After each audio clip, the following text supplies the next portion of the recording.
എല്ലാവർക്കും നമസ്കാരം. അപ്പോൾ വീണ്ടും പുതിയൊരു എപ്പിസോഡുമായിട്ട് ഞങ്ങൾ വന്നിരിക്കുകയാണ്. അപ്പോൾ വീണ്ടും റെസിപ്പി തന്നെയാണ്. നമ്മുടെ ലോക്ക്ഡൗൺ വീണ്ടും നീട്ടിക്കൊണ്ടിരിക്കുന്നു. അതുകൊണ്ട് വീണ്ടും ഒരു റെസിപ്പി ആയിട്ട് തന്നെ ഞങ്ങൾ വന്നിരിക്കുന്നത്. അപ്പം ഇന്ന് ഇപ്പോൾ കഴിഞ്ഞ ദിവസം ഞങ്ങളുടെ സ്നാക്സ് ഒക്കെ കണ്ടപ്പോൾ ഒരാളെന്നെ വിളിച്ചിട്ട് പറഞ്ഞു, എൻ്റെ പൊന്നിയേട്ടാ ഈ സ്നാക്സ് ഒക്കെ എന്നും ആൾക്കാർ കാണുമോ, ഉണ്ടാക്കുമോ? അതുകൊണ്ട് ഇടയ്ക്കിടയ്ക്ക് നോൺ വെജും കൂടെ ഒന്ന് ഉണ്ടാക്കാൻ. അപ്പോൾ ഞാൻ കഴിഞ്ഞ പ്രാവശ്യം പറഞ്ഞായിരുന്നു നമ്മുടെ നോൺ വെജിന് കോഴിക്കൊക്കെ ബുക്കിങ്ങിൻ്റെ അവസ്ഥയായിരുന്നു. അപ്പം അതൊക്കെ മാറി നമുക്ക് കുറച്ച് ബീഫ് കിട്ടിയിട്ടുണ്ട്, നല്ല അടിപൊളി ബീഫ്. അപ്പോൾ അതുകൊണ്ട് നമ്മൾ ഒരു ബീഫ് കറി എന്ന് പറയാൻ പറ്റില്ല, നമ്മൾ ചെയ്യാൻ പോകുന്നതിനായി ചെയ്യാം. നമ്മൾ ഈ തട്ടുകടയിലൊക്കെ ചെല്ലുമ്പം കാണാൻ പറ്റില്ല, ബീഫ് കറി തരാൻ പറഞ്ഞു കഴിഞ്ഞാൽ അതൊരു ബീഫ് റോസ്റ്റും അല്ല ബീഫ് ഫ്രൈ കറിയും അല്ലാത്ത ഒരവസ്ഥയിൽ അവർ തരും, അത്യാവശ്യം നല്ല മസാലയൊക്കെ ആയിട്ട്. ആ സംഭവമാണ് നമ്മൾ ഉണ്ടാക്കാൻ പോകുന്നത്, ഒരു കിടുക്കാച്ചി ബീഫ് കറി. ഓക്കെ, അപ്പം ഞാൻ എല്ലാ ഐറ്റംസും ഓരോ ഇൻഗ്രീഡിയൻസ് ഇപ്പം പറയുന്നില്ല, ഞാൻ ഇടുന്നതനുസരിച്ച് പറയും.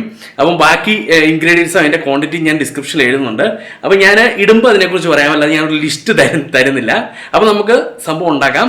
ഞാൻ എന്ന് വെച്ച് കഴിഞ്ഞാൽ അധികം പരിപാടി ഇല്ല, വളരെ സിമ്പിളായിട്ട് ഉണ്ടാക്കുക എന്നുള്ളതാണ് നമ്മുടെ ലക്ഷ്യം. അപ്പോൾ ഒരു ഒറ്റ പാത്രത്തിലാണ് നമ്മുടെ സകല പരിപാടി. ഈ കുക്കറിൽ തന്നെയാണ് നമ്മൾ കറി വെക്കാൻ പോകുന്നത്. അപ്പം അതിനകത്ത് തന്നെയാണ് മസാലയും കാര്യങ്ങളും എല്ലാം ചേർക്കാൻ പോകുന്നത്. അപ്പം ഞാനിപ്പോൾ കുക്കർ ഓൾറെഡി അടുപ്പിൽ വെച്ചിട്ടുണ്ട്. സംഭവം കുക്കറും ചൂടായി വന്നു കഴിഞ്ഞാൽ കുറച്ച് എണ്ണ ഒഴിച്ചിട്ട് നമ്മൾ സവോളയും പച്ചമുളകും എല്ലാം കൂടി ഇട്ടിട്ട് ഒന്ന് വഴറ്റിയെടുക്കണം. നമ്മുടെ കുക്കർ ചൂടായിട്ടുണ്ട്. നമ്മൾ ഈ കുക്കറിലേക്ക് കുറച്ച് വെളിച്ചെണ്ണ ഒഴിക്കുന്നു. ഇത് പേടിക്കേണ്ട കേട്ടോ, ഈ വെളിച്ചെണ്ണയുടെ കളർ ഇങ്ങനെ. കാരണം വെച്ച് കഴിഞ്ഞാൽ ഇത് നമ്മൾ നാടൻ വെളിച്ചെണ്ണ, ഇവിടെ നമ്മുടെ സ്വന്തം തെങ്ങെന്ന് നമ്മൾ കൊണ്ടുപോയി ആട്ടി വെളിച്ചെണ്ണ, അതാണ് ഈ കളർ ഇങ്ങനെ ഇരിക്കുന്നത്.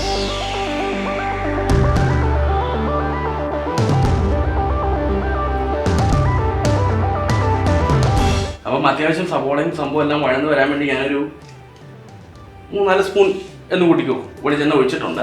അതിനകത്തേക്ക് ആദ്യം ഇടാൻ പോകുന്നത് ഞാൻ എന്ന് വെച്ച് കഴിഞ്ഞാൽ കുറച്ച് നമ്മൾ തേങ്ങ കൊത്ത് പീസാക്കി എടുത്ത് വെച്ചിട്ടുണ്ട്. അപ്പോൾ ഇവരെ നമ്മളൊന്നിട്ട് മൂപ്പിക്കുന്നു, എന്നിട്ട് ബാക്കി സാധനങ്ങൾ ഞാനിടും.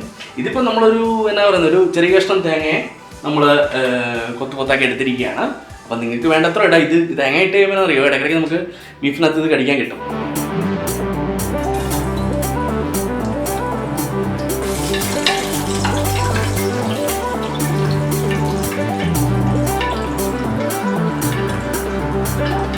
ആ തേങ്ങ എണ്ണയ്ക്കകത്ത് കിടന്ന് മൂക്കുമ്പോൾ നല്ലൊരു സ്മെല്ല് കിട്ടും. അപ്പം നമ്മുടെ തേങ്ങ അത്യാവശ്യം മൂത്തിട്ടുണ്ട്. ഞാൻ അങ്ങോട്ട് ഒത്തിരി ഭയങ്കര ഒരു ക്രിസ്പി ആക്കുന്നില്ല, ചെറുതായിട്ട് മൂത്ത് വന്നു. ഇനി ബാക്കി എന്ന് വെച്ച് കഴിഞ്ഞാൽ ഈ സവോളയുടെയും ഒക്കെ കൂടെ കിടന്ന് അങ്ങോട്ട് വഴന്നോളും. അപ്പം ഞാൻ ആദ്യം നമ്മുടെ പച്ചമുളക്, ഞാനൊരു 4 പച്ചമുളക് ഇട്ടിട്ടുണ്ട്. അതിനകത്തേക്ക് ഏകദേശം ഒരു 10 അല്ലിയോളം നമ്മുടെ ഗാർലിക്ക്, വെളുത്തുള്ളി, പിന്നെ ഒരു എന്നാ പറയുന്നത് ഇത്ര നീളത്തിലുള്ളൊരു ഇഞ്ചി ഇടിച്ചത്, ഇതെല്ലാം ഞാൻ ഇടിച്ചെടുക്കുന്നത്. അത് നമ്മൾ ഈ എണ്ണയ്ക്കകത്തേക്കിട്ട് ഒന്ന് മൂപ്പിക്കുന്നു.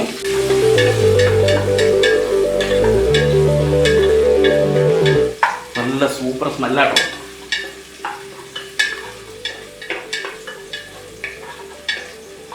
ഇതിനകത്തേക്ക് ഞാൻ കുറച്ച് കരിയാപ്പല, സംഭവം 1 ലീഫ് ഫുള്ള് ഞാനങ്ങ് ഇട്ടു തൽക്കാലം.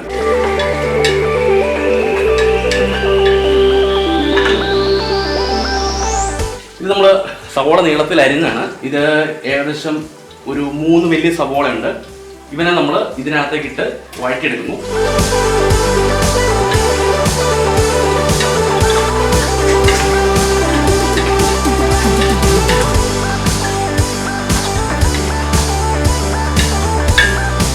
അപ്പം ഇനി നമ്മൾ സവോളയ്ക്കകത്തേക്ക് കുറച്ച് ഉപ്പിടാം. ഏതൊക്കെയാണ് ഇറച്ചിക്ക് ഉപ്പിടണം. അപ്പം ഞാൻ കുറച്ച് ഉപ്പ് ഈ ഇതിനകത്തേക്ക് ഇടുകയാണ്. ഉപ്പ് നമുക്ക് പിന്നെ ആവശ്യം നോക്കിയിട്ട് ഇടയ്ക്കിടയ്ക്ക് ഇടാം. ഉപ്പിട്ട് കഴിഞ്ഞാൽ പെട്ടെന്ന് വഴന്നു വരും.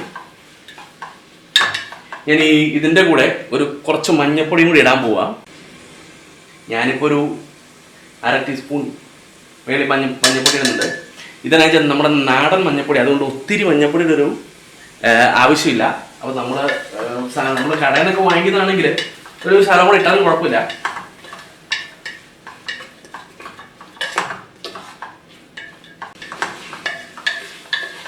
ഇനി ഈ സവോള നല്ലപോലെ വഴന്നു വരണം. അപ്പം ഈ സംഭവം ഞാൻ മഞ്ഞപ്പൊടിയൊക്കെ ഇട്ടു. പിന്നെ ഞാനൊന്ന് മൂടി വെക്കുകയാണ്, അടക്കുന്നില്ല. പെട്ടെന്ന് ആവി കയറി കഴിഞ്ഞാൽ പെട്ടെന്ന് സവോള വഴന്നു വരും. ഈ സമയം കൊണ്ട് നമുക്ക് ഇതിനകത്ത് ഇടാനുള്ള മസാല എല്ലാം കൂടെ എടുത്ത് റെഡിയാക്കാം. അപ്പോൾ നമ്മൾ എടുത്തേക്കുന്നത് 1 കിലോ ഇറച്ചിയാണ്. അപ്പോൾ അതിനു വേണ്ടിയുള്ള മസാലയാണ് നമ്മൾ റെഡിയാക്കാൻ പോകുന്നത്. അപ്പോൾ നമുക്ക് ഒരു എന്നാ പറഞ്ഞാൽ ആദ്യം കുറച്ച് മല്ലിപ്പൊടി, നമുക്കൊരു 2 ടേബിൾ സ്പൂൺ മല്ലിപ്പൊടി ഇടാം. ഇത് സ്പൂൺ വേറെയാണ്, അതുകൊണ്ടൊരു 3, അതായത് 2 ടേബിൾ സ്പൂൺ മുളക് പൊടിയും നമുക്കിടാം. 2 ടേബിൾ സ്പൂൺ മീറ്റ് മസാലയും നമ്മളിട്ടു. ഇനി ഇതിനകത്ത് നമുക്ക് ശകലം വെള്ളം ഒഴിച്ച് ഒന്ന് ചെറുതായിട്ട് കുറുക്കിയെടുക്കാം. എന്നാ പറയുന്നത്, ചെറിയൊരു മസാല പോലെ ഒരു കുഴമ്പ് രൂപത്തിലാക്കി എടുക്കാം.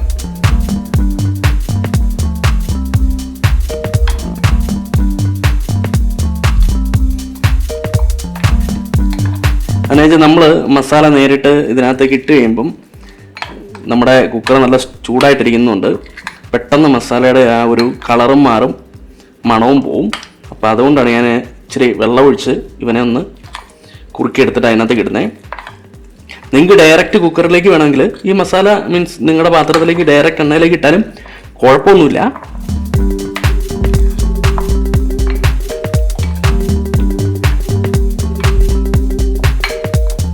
അപ്പോൾ നമ്മുടെ മസാല റെഡിയായി. ഇനി നമുക്ക് നമ്മുടെ കുക്കറിൽ മൂടി വെച്ചിരിക്കുന്ന സവോള എടുത്ത് നോക്കാം എന്തായി സംഭവം എന്ന്. എന്നിട്ട് നമുക്ക് ഇവനെ അതിനകത്തേക്ക് ആഡ് ചെയ്ത് കൊടുക്കണം. അപ്പോൾ നമുക്ക് കുക്കർ തുറന്ന് നോക്കാം. ആഹാ, നല്ല ആവി വന്നിട്ടുണ്ട്. സവോള നല്ലപോലെ വഴന്നിട്ടുണ്ട്. ഇതിനകത്തേക്ക് നമ്മൾ വെച്ചിരിക്കുന്ന മസാല മിക്സ് ആഡ് ചെയ്യാം. തീ കുറച്ചിട്ട് ആഡ് ചെയ്യാം.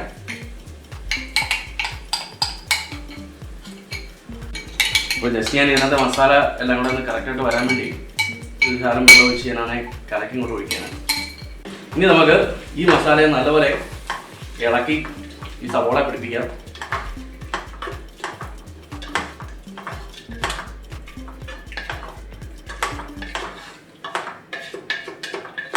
അപ്പം സംഭവം എന്ന് വെച്ച് കഴിഞ്ഞാൽ നമ്മുടെ ഈ മസാല ഇപ്പം എണ്ണയ്ക്കകത്ത് കിടന്ന് നല്ലപോലെ ഒന്ന് മൂത്ത് എണ്ണ തെളിഞ്ഞു വരും. അതുവരെ നമ്മൾ ഇളക്കിക്കൊണ്ടിരിക്കണം. എണ്ണ തെളിഞ്ഞു വന്നു കഴിയുമ്പോൾ നമുക്ക് ഈ സ്റ്റവ് ഓഫ് ചെയ്യാം.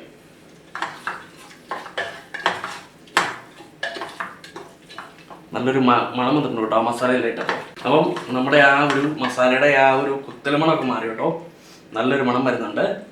അപ്പം നമ്മുടെ ഈ ഒരു എണ്ണ ചെറുതായിട്ട് തെളിഞ്ഞു വന്നിട്ടുണ്ട്. അപ്പം നമുക്ക് ഈ സ്റ്റവ് ഓഫ് ചെയ്യണം. ഇനി നമ്മൾ നല്ലപോലെ നുറുക്കി കഴുകി വെച്ചിരിക്കുന്ന ബീഫിനെ നമ്മൾ ഇതിനകത്തേക്ക് ആഡ് ചെയ്തിട്ട് ഇളക്കാൻ പോവുക. അപ്പോൾ ബീഫിനെ നമ്മളുണ്ടോ നല്ല കഴുകി സെറ്റപ്പാക്കി വെച്ചേക്കുക. പിന്നെ നമ്മൾ ഇതിനകത്തേക്ക് ആഡ് ചെയ്യുന്നു.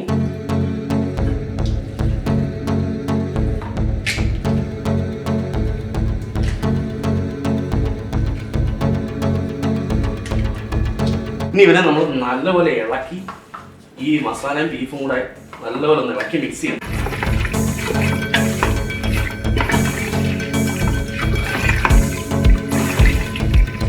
അപ്പം ഇതിനകത്ത് ഞാനൊരു തുള്ളി വെള്ളം ഒഴിക്കാൻ പോവുക. കാരണം എന്ന് വെച്ച് കഴിഞ്ഞാൽ വെള്ളം അടിയിലുണ്ടെങ്കിൽ പെട്ടെന്ന് അങ്ങോട്ട് ആവി കയറും. ഇല്ലെങ്കിൽ എന്നാന്ന് വെച്ച് കഴിഞ്ഞാൽ നമ്മൾ സിമ്മിലിട്ട് കുറച്ച് നേരം വെക്കണം. അപ്പോൾ അതുകൊണ്ട് ശകലത്തിന് വെള്ളം ഒഴിക്കാൻ പോവാണ്. ജസ്റ്റ് ആവി കയറാനുള്ള വെള്ളം മാത്രമേ ഒഴിച്ചിട്ടുള്ളൂ. ബാക്കി ഈ ബീഫിനകത്ത് പൊതുവെ വെള്ളം ഉള്ളതുകൊണ്ട് ആ ബീഫിലെ വെള്ളം ഇറങ്ങിക്കോളും. അപ്പോൾ നമുക്ക് അത്യാവശ്യം നല്ലപോലെ ഗ്രേവിയും എല്ലാം വന്നോളും. അപ്പോൾ അതോടത്ത് പേടിക്കേണ്ട കാര്യമില്ല. അപ്പം ഇനിയിപ്പം നമ്മൾ ഒരു 15 മിനിറ്റത്തേക്ക് ഇതിനെ റെസ്റ്റ് ചെയ്യാൻ വെക്കാൻ പോവാണ്. അപ്പോൾ റെസ്റ്റ് ചെയ്ത് കഴിഞ്ഞിട്ട് നമ്മൾ നേരെ പിന്നെ നമുക്ക് സ്റ്റവ് ഓൺ ചെയ്യാം. ഇപ്പോൾ ഇളക്കി നല്ല മിക്സ് റെഡി ആയിട്ടിരിക്കുകയാണ്. അപ്പം നമ്മൾ കുക്കർ അടച്ചിട്ട് റെസ്റ്റ് ചെയ്യാൻ പറ്റുന്നേ.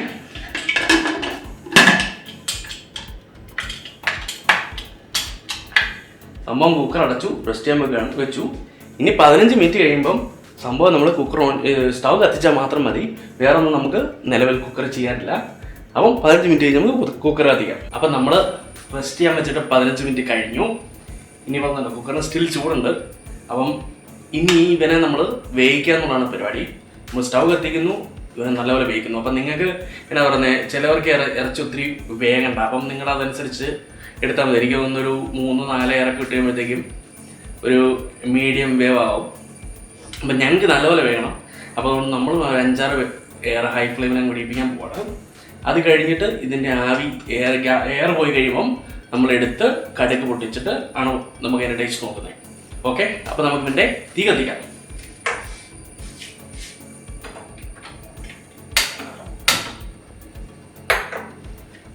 അപ്പോൾ തീ കത്തിച്ച് കഴിഞ്ഞു. അപ്പോൾ ഇവനെ വെന്തിട്ട് നമുക്ക് തുറന്ന് നോക്കാം.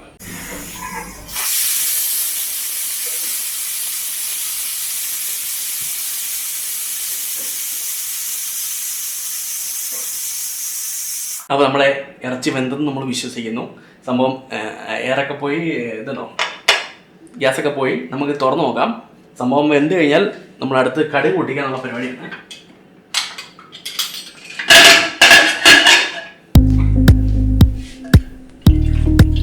സംഭവം ഞാൻ ഉദ്ദേശിച്ചൊക്കെ കുറച്ചുകൂടി ഗ്രേവി ഉണ്ട്. നമുക്ക് ഇറച്ചി വെന്തോ എന്നുള്ളത് നോക്കാം. ഇറച്ചി വെന്തിട്ടുണ്ട് സൂപ്പറായിട്ട്.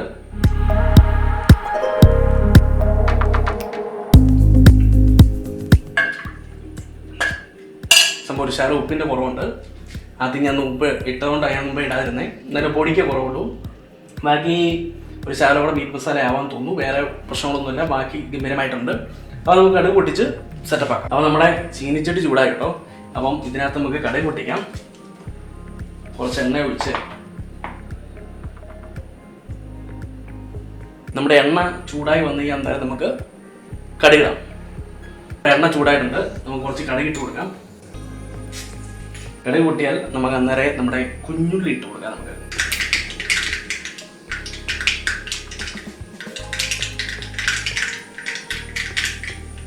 കടുക് പൊട്ടി തീരാറായി. നമുക്ക് കുഞ്ഞുള്ളി ഇട്ട് കൊടുക്കാം.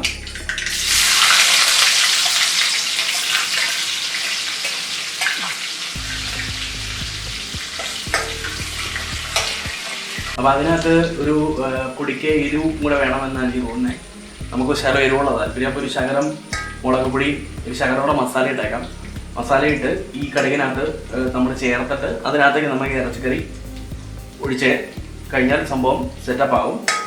കുറച്ച് ഉപ്പും നമുക്ക് ഇട്ട് കൊടുക്കണം. ഞാൻ ഇതിനകത്തേക്ക് ഒരു 2 വത്തൽ മുളകും കുറച്ച് കരിയാപ്പിലയും കൂടി ഇടണം.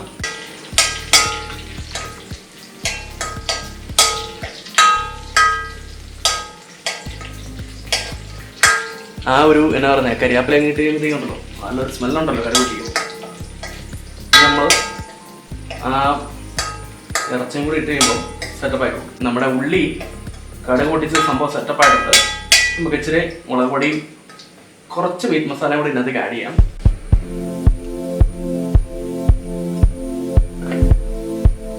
ഒന്നര ടേബിൾ സ്പൂൺ അടുത്ത് മുളക് പൊടി ഇട്ടിട്ടുണ്ട്.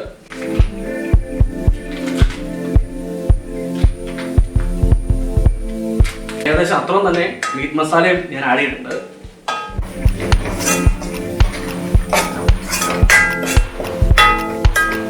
ആ ഒരു പച്ചമുളക് മാറിക്കഴിഞ്ഞാൽ അന്നേരം നമുക്ക് ഇറച്ചി ഇതിനകത്തേക്ക് ഇടാം. അപ്പോൾ നമുക്ക് ഈ ഇറച്ചി ഇതിനകത്തേക്ക് ചേർക്കാം.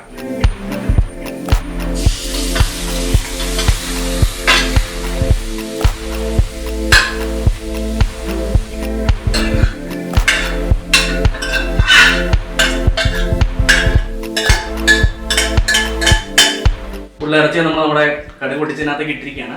നമുക്ക് നല്ല പോലെ ഒന്ന് മിക്സ് ചെയ്ത് കൊടുക്കാം. ആ കടുക് പൊട്ടിച്ചതിലേക്ക് ഇട്ട് കഴിയുമ്പോഴല്ലോ ആ മണം അൺസൈറ്റ്. അപ്പോൾ നമുക്ക് മുമ്പേ ഉപ്പിച്ചിരി കുറവായിരുന്നു, ശകലം ഉപ്പും കൂടി ഇട്ട് കൊടുക്കാം.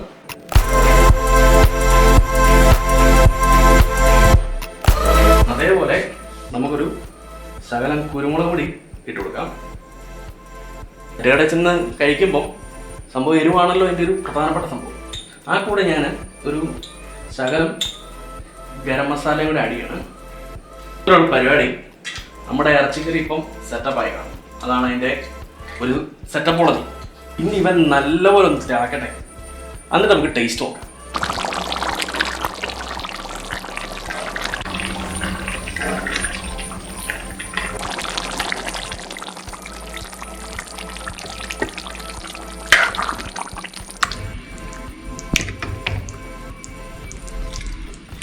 അപ്പം ഞാൻ സ്റ്റൗ ഓഫ് ചെയ്തു. സംഭവം കുറച്ച് കറി ഒരു പ്ലേറ്റിലേക്ക് എടുത്തു നിങ്ങളെ കാണിക്കാൻ. കണ്ടോ, സംഭവം പൊളിച്ചിട്ടുണ്ട്. ഇനി നിങ്ങളും ഉണ്ടാക്കി നോക്കണം. എന്നിട്ട് കമൻ്റായിട്ട് പറഞ്ഞാൽ മതി പൊളിച്ചിട്ടുണ്ടോ ഇല്ല എന്നുള്ളത്. ഒരു അടിപൊളി സാധനമാണ് ഇത്. നമുക്ക് പൊറോട്ടയുടെ കൂടെയും കപ്പയുടെ കൂടെയൊക്കെ സെറ്റപ്പാണ്. അപ്പം നിങ്ങൾ ഉണ്ടാക്കി നോക്കുക. എൻ്റെ വായിൽ ഓൾറെഡി വെള്ളം വരാൻ തുടങ്ങി. 2 പൊറോട്ട ഇട്ടിട്ട് പിടുത്തം പിടിക്കാനുണ്ട്. അപ്പം നിങ്ങൾ ഉണ്ടാക്കി നോക്കുക. എന്നിട്ട് കമൻറ്റ് ആയിട്ട് നിങ്ങളുടെ അഭിപ്രായങ്ങൾ എഴുതുക. നിങ്ങൾക്ക് എൻ്റെ വീഡിയോ ഇഷ്ടപ്പെട്ടെങ്കിൽ നിങ്ങളുടെ ഫ്രണ്ട്സും ഫാമിലിയായിട്ടൊക്കെ ഷെയർ ചെയ്യുക. എന്നിട്ട് ഇനി ചാനൽ സബ്സ്ക്രൈബ് ചെയ്യാത്തവർ സബ്സ്ക്രൈബ് ചെയ്തായിരിക്കാം. അപ്പോൾ വീണ്ടും പുതിയൊരു റെസിപ്പി ആയിരിക്കും. കാരണം എന്ന് വെച്ച് കഴിഞ്ഞാൽ ലോക്ക്ഡൗൺ കിട്ടിയല്ലോ. അപ്പോൾ പുതിയൊരു റെസിപ്പി ആയിട്ട് വീണ്ടും വരുന്ന നമ്പരെയും ബൈ ബൈ.